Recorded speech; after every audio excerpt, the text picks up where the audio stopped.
More than 360,000 people have been evacuated from parts of France and Spain as major wildfires continue to burn. President Macron has visited the Gironde region of France, where a huge wildfire near Bordeaux has already destroyed a large area of forest. Emergency crews say they're still not in control of the unprecedented fire that's now just 9 miles from the city. Meanwhile, near the Spanish capital, Madrid, more than 120,000 acres have burned, with the country now in its 5th day of a national emergency. There are fears that a temperature surge on Wednesday could make the fires worse. With the latest from the Gironde region near Bordeaux, here's Gwyn. For days, wildfires have raged in the southwest of France. For weary firefighters here, these Canadian aircraft provide welcome relief. These are very fast. Fire, very fast. Most towns and villages in this area are almost deserted. The blaze now burns within 10 miles of the city of Bordeaux. The fires are raging in this rural area, flames occasionally leaping into the air. You may be able to see them several feet into the air, thick black smoke rising as well, sticking in the back of your throat.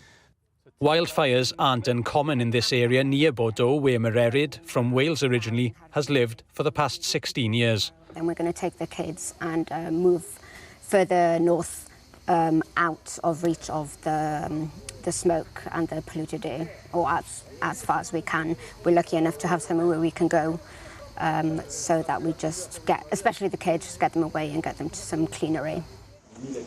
French President Emmanuel Macron has today been meeting the teams fighting the flames, which could take months to put out. We must understand we are facing a completely unprecedented wildfire. The situation we are dealing with today is the most severe we have ever recorded, the toughest since the Second World War. Across the border in Spain too, the situation is dire. What's been called the biggest wildfire in the region's history burns near Madrid. There's no shortage of dry vegetation for it to consume, thanks to successive heat waves after a wet winter.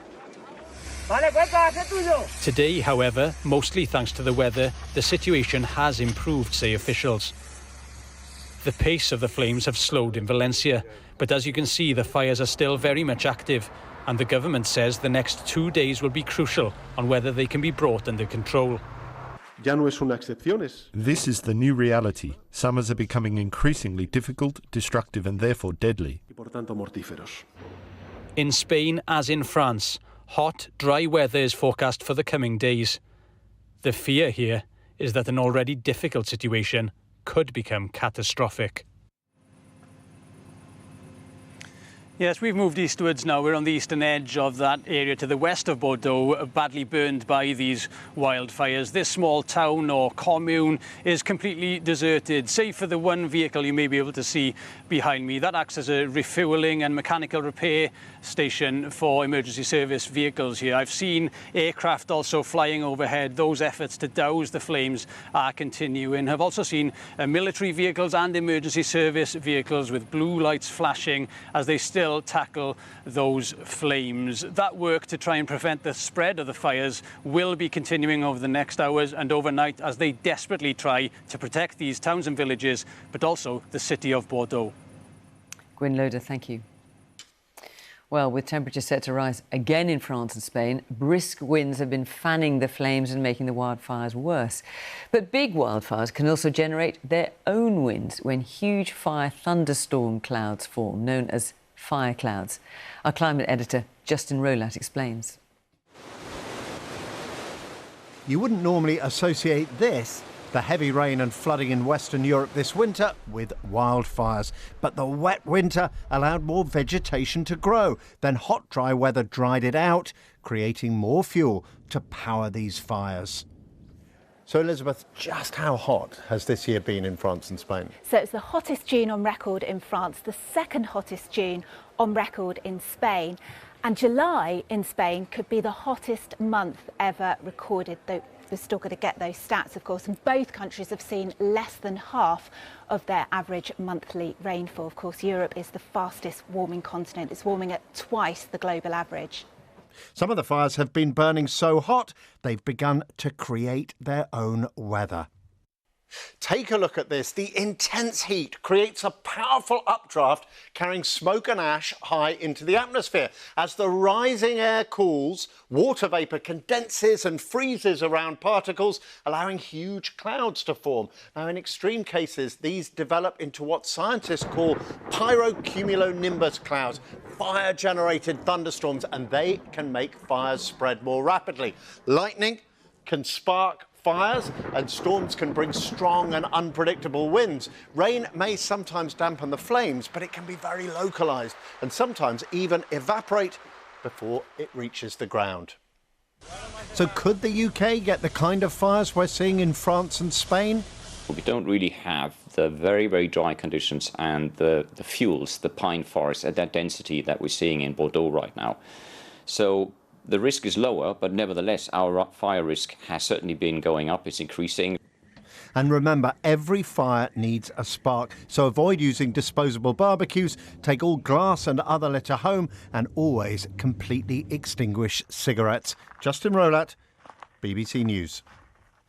Many of the areas hit by the wildfires are popular tourist destinations.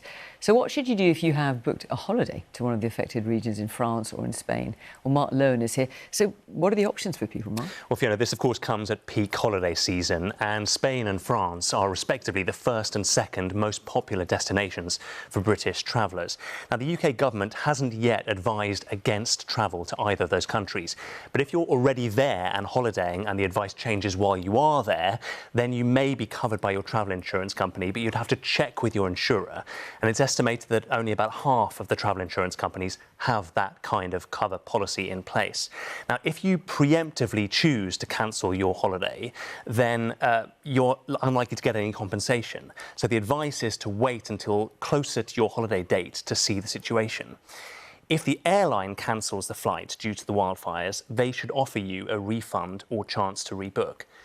If your flight is booked as part of a package, well, all the elements should be refunded. So, for example, accommodation and transfers, etc., should be included in that.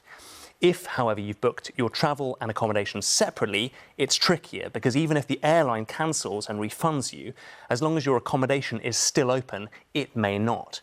A final thought, Fiona, to leave you with: as our climate warms, it is likely that all of our travel insurance premiums are likely to increase, and it is possible that the number of insurable destinations will go down.